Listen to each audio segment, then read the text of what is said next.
السلام عليكم ورحمة الله، عاملين ايه؟ يا رب تكونوا بخير وفي احسن حال.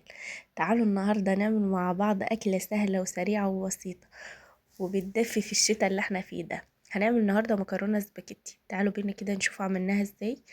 معايا حلة حطيت فيها شوية مية وحطيت فيها ملح وشوية من الزيت، وهسيب المية ديت تغلي عشان ابتدي ان انا اسلق المكرونة بتاعتي. تمام. خلاص المية غليت، هنزل كده بالمكرونة، بنزل بيها سليمة، ما بقطعهاش ولا حاجة، ما بكسرهاش عشان خاطر يبقى شكلها كويس في الاكل، يعني في التقديم. هقلب كده المكرونة وهسيبها كده على نار متوسطة عشان خاطر تتسلق براحتها.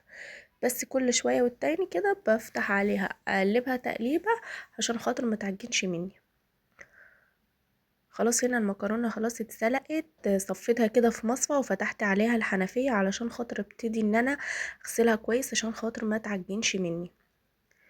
هنا خلاص المكرونة اتصفت، بدأت ان انا احط عليها معلقتين من الزيت وهقلبها تقليبة، وهركن بقى المكرونة على جنب وهكمل باقي الخطوات.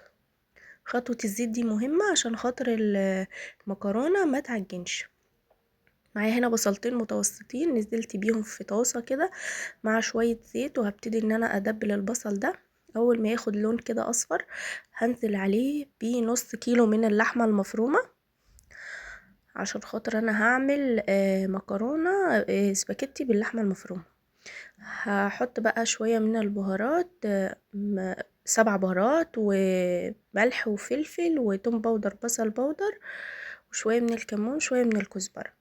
هقلب كده اللحمة وهنزل عليها بمعلقة من الصويا صوص، بتدي للحمة نكهة رهيبة يا جماعة، جربوها. مفيش صويا صوص عادي تمام شغالة كده حلوة. هقلب وكمان هنزل عليها بمعلقتين من الكاتشب. ما عندكيش كاتشب معلقتين من الصلصة. مفيش صلصة طماطمايه مفيش وعايزاها كده تمام بتبقى حلوة برضو. بس بالنسبة لي انا ما بحبش لون اللحمة كده، ما بحبوش كده فاتح، بحب شوية يكون مايل للاحمر اهو. هقلب بقى اللحمة بتاعتي وهسيبها تستوي، وهسيب برضو اللحمة. هركن بقى اللحمة واكمل بقى اخر خطوة في المكرونة اهو. كده اللحمة خلاص استوت، طفي عليها بقى وهسيبها على جنب. معايا هنا كده حلة نزلت ببصلاية متوسطة وشوية زيت، وهبتدي اشوح البصلاية علشان خاطر اعمل صلصة المكرونة. هنا البصلاية خلاص اخدت اللون الجميل دوت، هنزل عليها كده بشفشق من الطماطم وهقلب. وهضيف بقى البهارات بتاعتي، هضيف شوية سكر ومكعب ماجي وشوية من الزعتر وشوية من الملح وفلفل وشوية من السبع بهارات، وهقلب كل الكلام ده وهسيب صلصة المكرونة تتسبك كويس.